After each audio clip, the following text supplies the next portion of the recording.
The event that took place in this very chamber in December 1991 triggered the sequence of tragic events to follow. Just imagine, on the last day before Christmas Eve, the Security Council President, Soviet Ambassador Vorontsov, adjourns the Council's meeting. The next Council meeting is opened by the very same person. And lo and behold, as a representative of another country, the Russian Federation, a country that at that moment was absent from the UN Charter and from the list of the UN membership in general. There was no vote in the Security Council. There was no vote in the General Assembly. There was no formal decision of anybody, and not because of the Christmas break.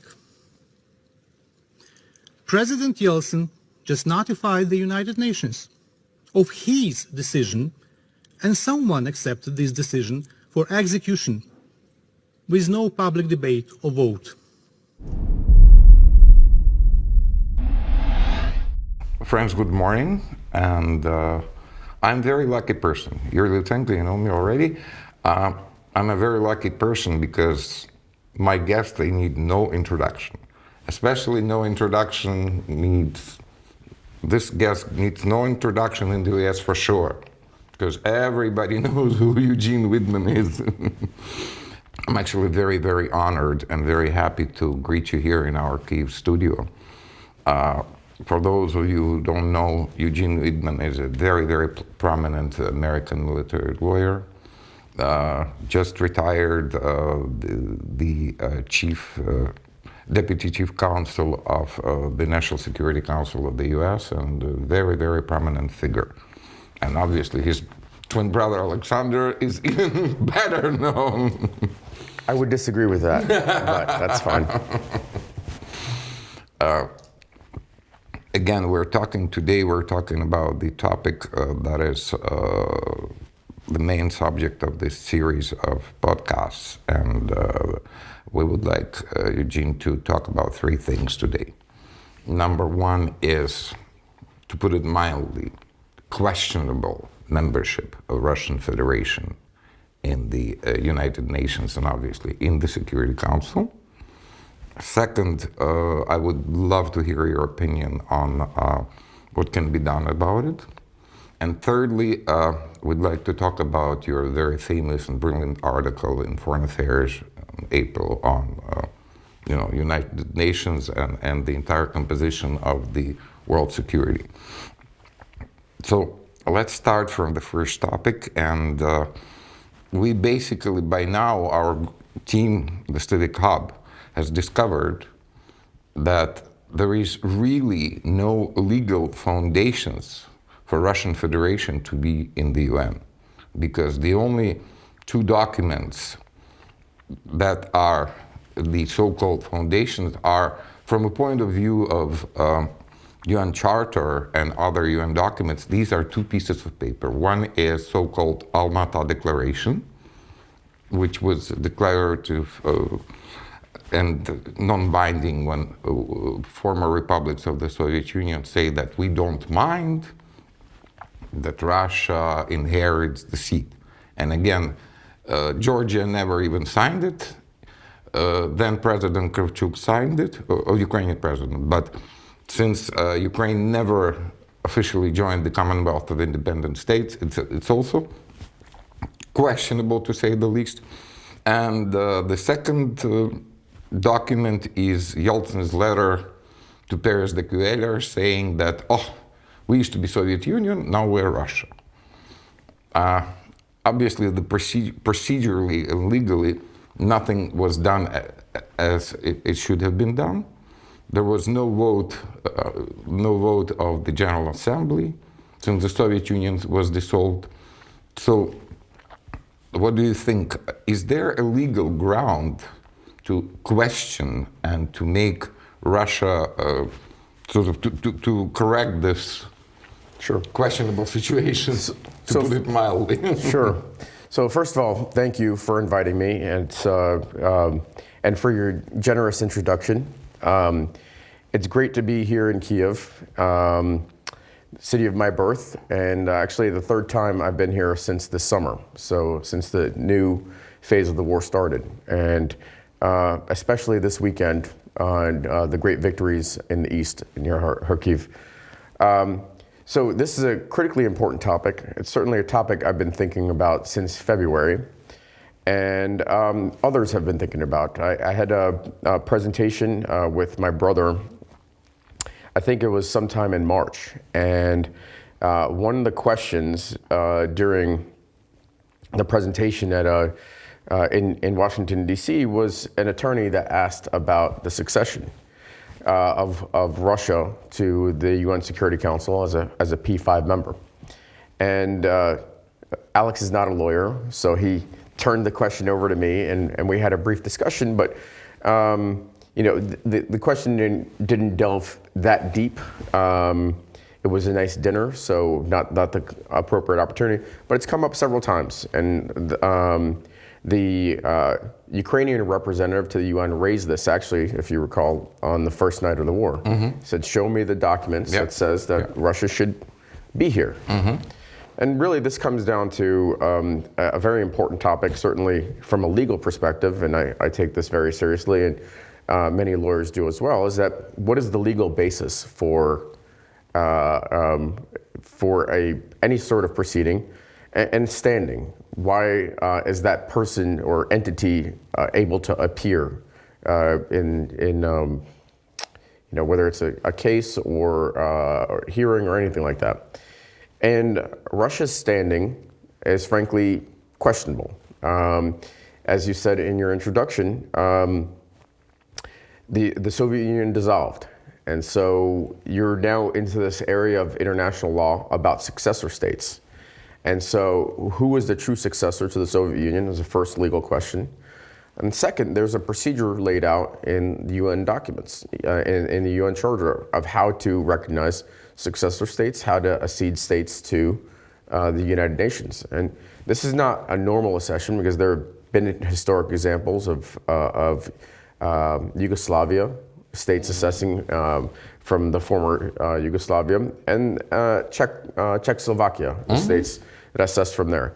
And there's a process for that. And that process was not followed in Russia's accession. And in a critically important position like a P5 membership, so permanent veto holding power, it's an important question. I think it needs to be raised, it needs to be considered fully, and it needs to be resolved.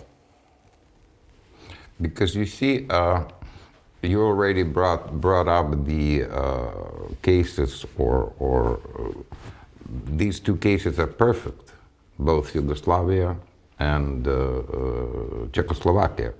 Because in both cases, in case of Yugoslavia, when Socialist Federalist Republic of Yugoslavia fell apart,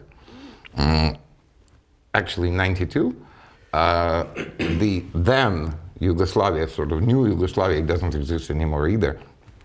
But then Yugoslavia tried to repeat the success of the Russians, but they failed.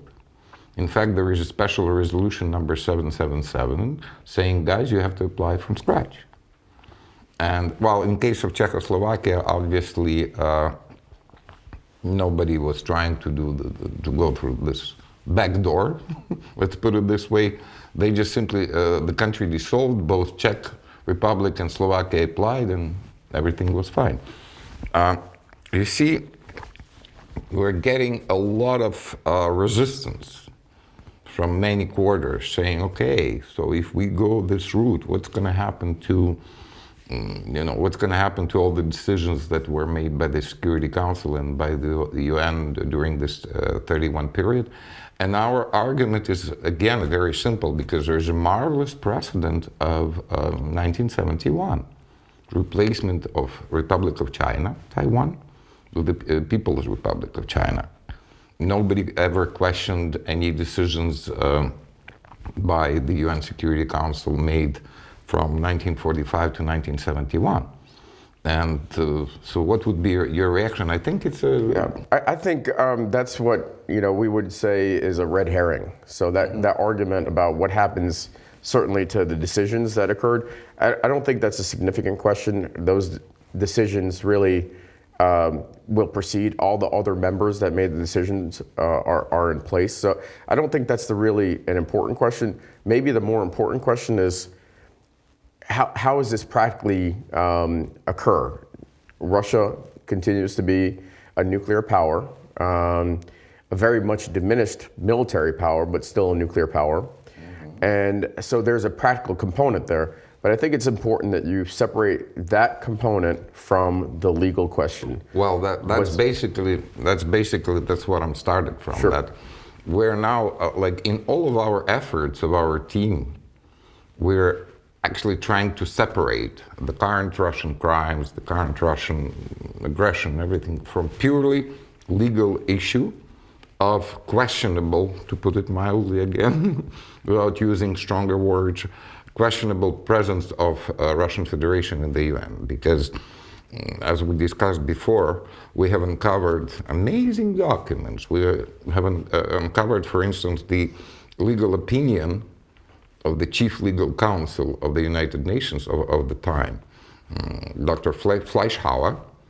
who wrote a very, very well-worded legal opinion to the Paris Declaration saying, sorry, Soviet Union was dissolved, so Russia has to apply from scratch, just like other former countries of the former Soviet Union, apart from Ukraine and Belarus, who were the founding members. I mean, it's weird, kind of, in a good way, weird Stalin's gift to Ukraine and Belarus.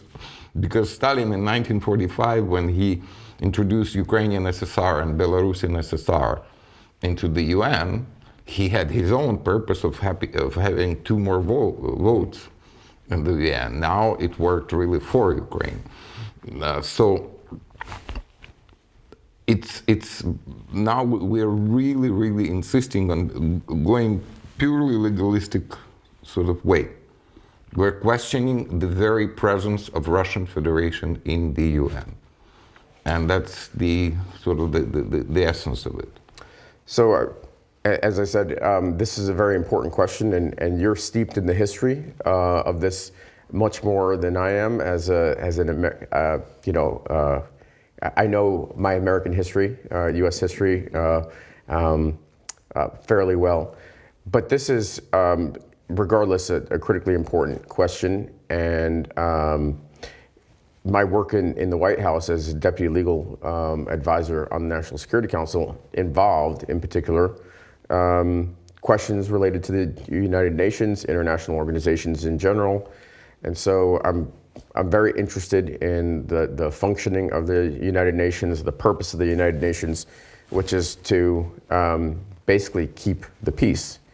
And the fact that one of the founding members and a permanent member of the UN Security Council, in this case, is the principal aggressor and principal violator of this post-World War II international order, I think is a critical test for the UN.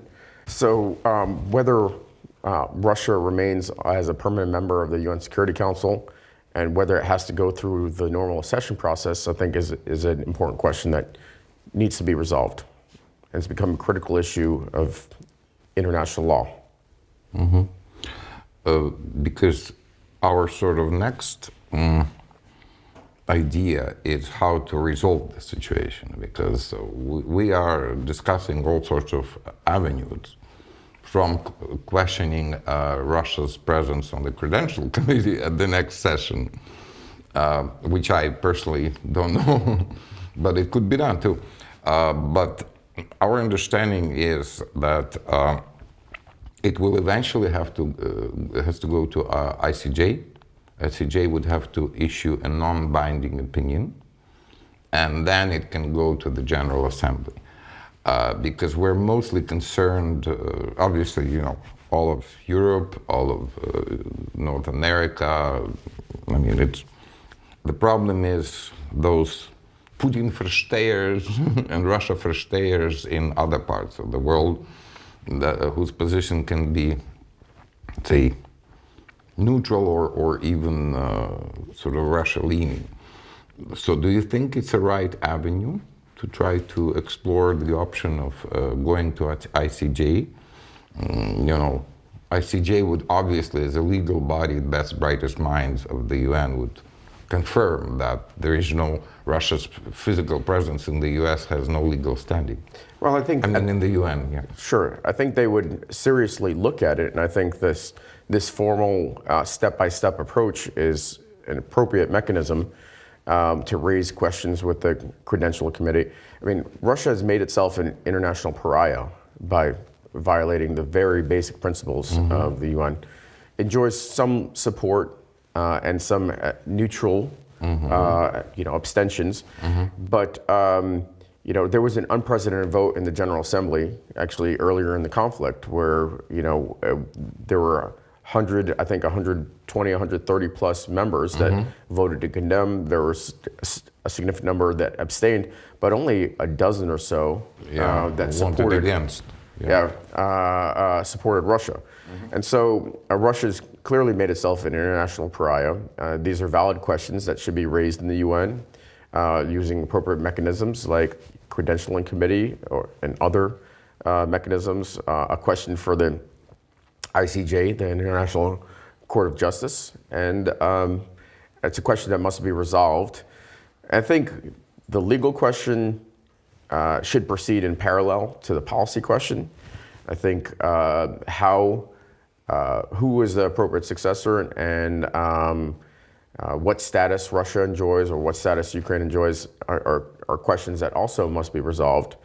But certainly from a legal perspective, it needs to be discussed in appropriate forum. Thank you.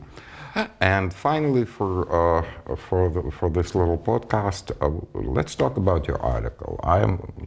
It's quite an impressive piece of text. So for those viewers who didn't see it or didn't read it, so let's just go over it a little bit. Sure.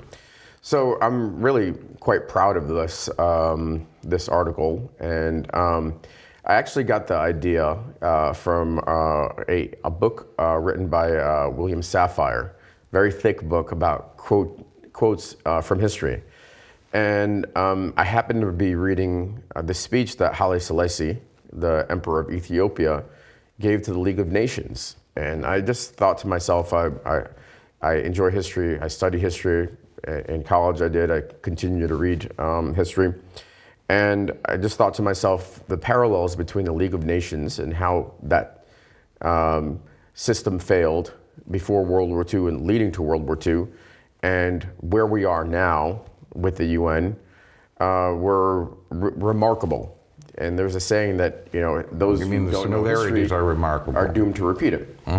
And so Haile Selassie, the Emperor of Ethiopia, appeared in the League of Nations and made a very impassioned speech about the Italians attacking, and they viciously attacked cities, indiscriminate bombing. They used chemical weapons and appealing to the most powerful nations in the world. And those nations decided not to use the collective self-defense to protect Ethiopia. And very shortly after, World War II started. And so you went from a conflict that cost tens of thousands of lives in Ethiopia, 250,000, to one that cost tens of millions of lives. And it was a collective failure of the international system of the most powerful countries in the world. And we're in the same position now, where a permanent member of the UN Security Council is the principal violator of a system that the UN Security Council is meant to enforce of security, non-aggression, the prohibition of illegal use of force, and it's an existential threat to the UN system, and that's what the article's about. And I talk about the historical basis, and then I also make some suggestions about where we can go. How do we prevent this sort of unilateralism that Russia is exhibiting now, where they cannot be held accountable because they hold veto power. And I think really where we're at is that the UN system either needs to be modified, it needs to be reformed, or it needs to be replaced because it's failing just like the League of Nations failed. Eugene, it's actually very remarkable, the similarities that you stress in your article, because I wouldn't use stronger word like collapse, but definitely we see the same type of dysfunctionality of international system of international security, both in the story of League of Nations and now. So your article is really remarkable that way. Well, it's an example of history, at least rhyming, if not repeating itself. And so, and unfortunately in a very sad way that is disruptive to a rules-based international order that's developed since World War II. It's not that we haven't had wars since World War II. Yeah, we have. But, in Europe at least, there's been a relative peace. Yugoslavia was a terrible conflict, but what we see in Ukraine now is an order of magnitude worse as far as maneuver warfare.